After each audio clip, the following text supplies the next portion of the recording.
Hello everybody, welcome to another video. Today is the 13th of December. Today we're doing a frontline update focusing primarily on the Bakhmut Front in Maryinka.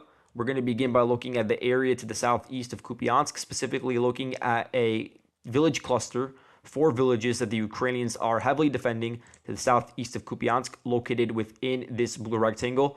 The reason why is because these villages act as a vanguard for the Ukrainian forces on the Kupyansk sector to prevent a Russian breakthrough that would occur along this highway over here towards the Ukrainian defensive positions located in Petropavlivka and on the eastern outskirts of Kupyansk.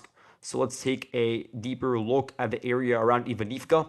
So in my last video, I talked about how the Ukrainians were able to successfully counterattack and push the Russians out of their forward positions located within these tree lines over here where there were trenches built by the Ukrainian forces. And I believe I made the front line look something like this. But it's now come out in today's updates, so most likely yesterday, the Russian forces were able to retake the trench that the Ukrainians had been able to take back from the Russian side. And so now the new front line looks like this, with the Russian forces in control of this specific trench. And as a result, the Russian forces are about 600 meters away from the outskirts of Avdiivka. And let me remind you guys that the Russian attacks from Yahidne towards Avdiivka started sometime in early November, and that's when you had some of these larger armored assaults, which did cause some material losses to the Russian side. But now they have been able to solidify control of these outskirts, but it does show the Ukrainian defensive resolve in this region. And then looking further north, we also see that there are Ukrainian defensive nodes that are rather close to the front line. For instance, in this video, we see that the Sudoplatov drone unit, one of their FPVs, hits a Ukrainian trench that is located very close to the line of contact. I'll mark it in blue over here, this one. And that prompts the Ukrainian squad, which amounts to over 12 men. So it is a rather large concentration of forces that close to the front line. It prompts them to withdraw westwards along this road over here. The reason for such a large Ukrainian presence near the front line is most likely in order to prevent the Russian forces from putting pressure on the northern flank of villages such as Avdiivka and Stopova Novoselivka, because you could see that the Russian forces may be able to develop a vector of attack from the north because the head-on assaults have not been able to take over these villages head-on yet. And that's also why we had a video from my last video, basically, which shows a Ukrainian FPV strike on a large Russian troop concentration in the same region, which could indicate that the Russian forces are trying to push in a direction. Now, moving on to the Bakhmut Front, we're going to begin by looking at the Ukrainian defensive positions west of Kromove. According to really all sources that are reporting on the war, but you also have a lot of Ukrainian mappers like Deep State and Petrenko that are mapping this out as well. They show that the Russian forces have been able to clear out most of the Ukrainian trenches in this region that they were able to enter at first sometime earlier this week. So since then, they've been in the process of clearing them out. As you can see, they're not finished with it yet, but they have been able to clear out the bulk of these trenches. And that's also been done with the help of some of Russia's drone units in the region that are clearing out remnants. So you do still have single Ukrainian soldiers in some of these trenches that were not able to be a part of the more general retreat of the Ukrainian groupings in this region. And in terms of where the Ukrainian troops are withdrawing towards, you have Ukrainian forces that are setting up positions in this ridge that's located to the southeast of Bodanivka. That's a significant force that's also stationed along this rail line. And then further south, you also have a Ukrainian component that is located on the heights just to the east of Kalinina. So in terms of Ukraine's forward command positions in this region, I'd assume that they're probably around Kalinina. Kalinina itself is a suburb of Chasiv Yar. The suburb is located to the east of the Donbass Canal. So here you have Chasiv Yar, here you have the canal, and then here's Kalinina. Kalinina itself, it does have residential areas, it does have apartment buildings, so it is a strong fortification system over there that's being set up by the Ukrainians, and that's most likely going to be their new line of defense following their withdrawal. Meanwhile, the Russian forces are continuing to put pressure on the northeastern flank of Ivaniivske. We have seen the Russian forces advancing just to the southwest of Kromove along this road over here and along some of the tree lines. And they are beginning to clear out some of Ukraine's trenches in this region as well. And in terms of elevation, no side really has an advantage in this particular area as the entire region is located in a valley. So the Russian forces are pushing through a valley towards Ivaniivske, which is also located in a valley. And that's what makes the next part of the front line that I'm going to talk about is so important, specifically this region over here, basically the farmland and dacha area in the southwesternmost parts of Bakhmut within this blue square. So this past week, the Russian forces have put pressure on the Ukrainian forward positions over here. The Ukrainians had really over half a year to set up trenches in this region, and this region I'm referring to is within these blue lines. So you have a lot of bushy areas, you have agricultural facilities, and you have some houses over there. So there is some open area as well to set up trenches in between these houses, and we saw the Ukrainians construct that based on drone footage that was released by the Ukrainian side. And essentially what happened this past week is that the Russian forces were able to break through the Ukrainian line in this particular region. I'm pretty sure that the Ukrainians retreated from this region because there's no footage of the actual combat between the Russian and Ukrainian soldiers trench to trench as the Russian forces advanced. So it is pretty likely that the Ukrainian forces, upon getting this feeling of the Russian pressure, the increased Russian pressure in this part of the front line, they withdrew towards Avdiivka, perhaps towards this tree line over here that I'm marking with this long blue line. And this allowed the Russian forces to advance through the Ukrainian trenches and set up positions over there. So in terms of the extent of the Russian advances, we could say that it's roughly about 400, 500 meters in this region, but they are some key fortified areas. This is also backed up by geolocated footage, which is posted yesterday by the 6th Company of the 2nd Assault Battalion of the 5th Assault Brigade. This is one of the units that's really been battle-hardened on this part of the front line after months of fighting, specifically on the southern flank of Bakhmut around Klishivka. So now they released this video of their drones dropping grenades onto the Russian forces that set up positions in these houses and trenches, which did lead to several casualties for the Russian side.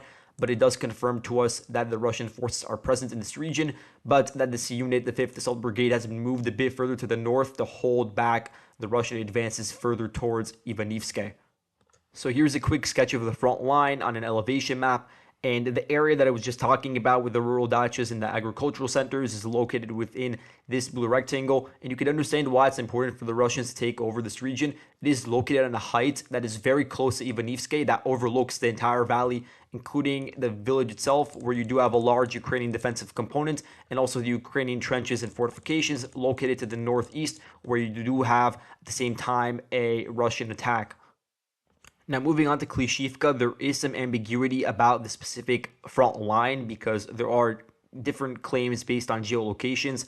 So, first of all, here's a video from the Idar Battalion. This is one of the Ukrainian units that's been defending this region for a very long time. You can see two Ukrainian forces that are engaging in some arms fire with Russian forces that are located nearby. And the area where this is happening is along this specific forested area, which was the vector of attack for the Russian forces to reach the fortified area to the north of Klishivka that you see marked with this light blue perimeter. And in the background, you could see some of the fierce Russian shelling towards the Ukrainian forward positions. Now, the reason why this is important is because it shows that this region is most likely a gray zone, with the Russian forces holding some positions in this forested region. This forested region, though, has lost a lot of foliage, which makes the Russian forces advancing more exposed to the Ukrainian drones, which we saw are present further north around Bakhmut.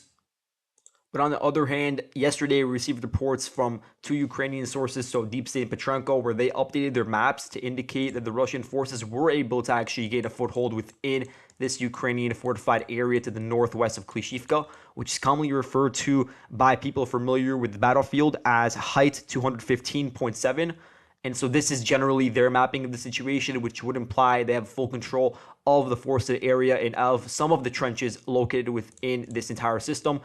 And it is pretty interesting that the Russian forces would launch this attack, a head-on attack, through a forested area located on a lower elevation towards a Ukrainian-controlled height.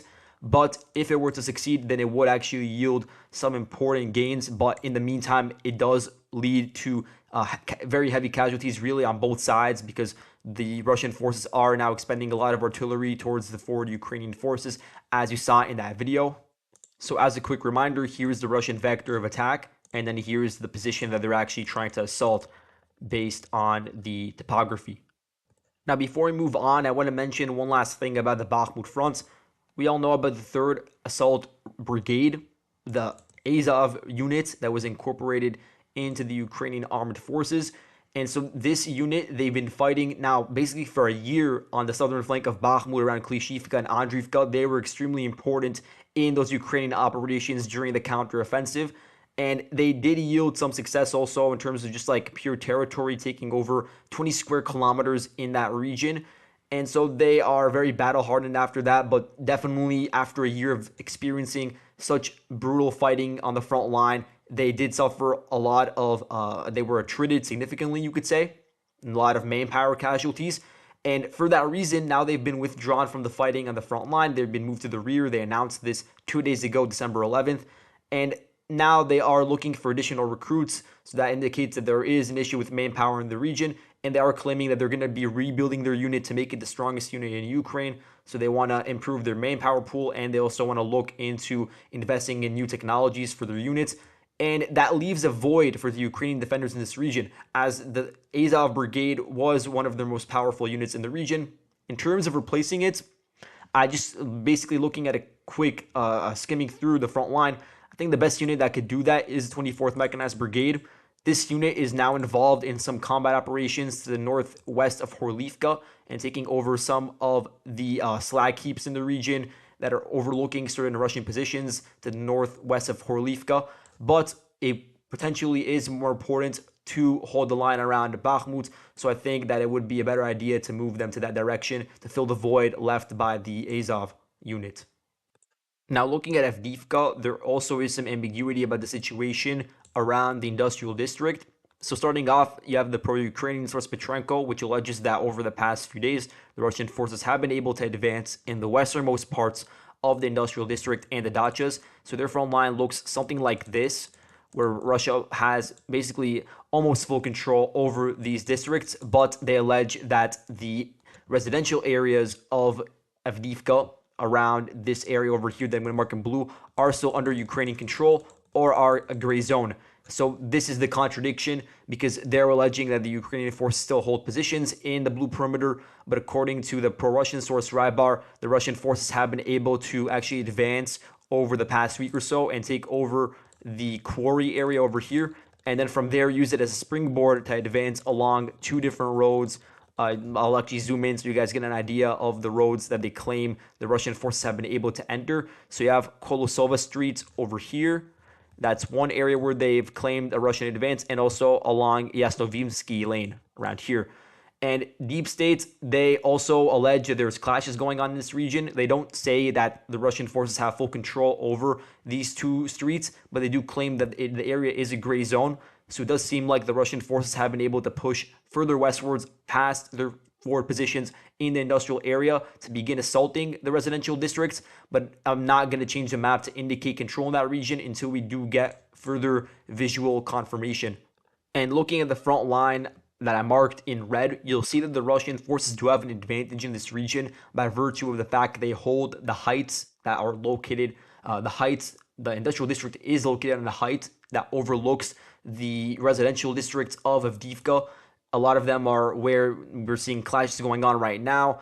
And so the Russian forces do have the elevation advantage in this particular region. Now, moving on to Maryinka, yesterday a video was posted by a Russian side showing Russian troops making it all the way to the Kashtanova Street, really at the end, the westernmost part of Maryinka, and they raised the Soviet flag. So that's around this part of the video. You could see it. They raised it above this house, or at least where remains of it. And then you also have the drone footage showing the vast destruction to the entire region. This does not mean that the Russians have full control over Maryinka. Technically, the Ukrainians do still hold on to 8% of Maryinka. They control 756,000 square meters.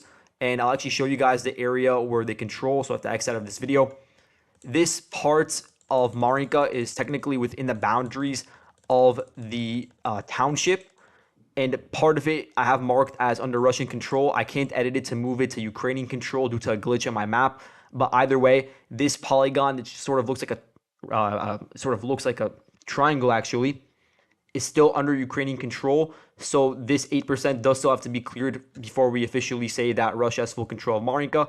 But it does still have significance, this video, because this means that the Russian forces have been able to fully clear out the Ukrainian remnants that were stationed in this region over here. in this northwestern corner of this part of Maryinka. So it took about a week for the Russian forces to fully clear it out, and now they're able to raise the flag over the road over here, Kashtanova Street. And now the Russian forces have access to this road, which leads into the village of Avdiivka. So that's one vector of attack for the Russian forces. And then once the Russian forces have control over the last 8% of Maryinka, then they have another vector of attack towards Avdiivka from the Ivano-Franka streets. What's also important is looking further south. According to Ukrainian sources, the Russian forces are putting pressure on the forward Ukrainian positions that are located just to the southwest of Maryinka. So basically around here, the Russian forces want to expel any sort of Ukrainian presence from this region in order to solidify control of Maryinka's flanks. The reason they want to do this is so then they have a strong garrison, a strong forward position to begin assaults towards the village of Pobeda. Pobeda, it serves as this sort of forward Ukrainian outpost that prevents further Russian assaults along the 0532 road further south towards some key villages like Novomikhailivka and especially Kostiantynivka, which has its own importance when you zoom out and look towards the Vuhledar front. But we'll look into that in a more, to a much deeper extent in a separate video. And lastly, looking at the Kherson front, it was reported by pro-Russian source Rybar that on the night of October 10th, the Ukrainian Katron tactical grouping, which is a grouping of the 4 Ukrainian Marine brigades, they reinforced their positions on the Krinky bridgehead by moving in reinforcements from 6 groups that amount to 5 to 10 men each across the river, the Dnieper River, that then set up positions within the central part of Krinky. And what's interesting is that within these 6 groups, you had men from 4 different Marine units.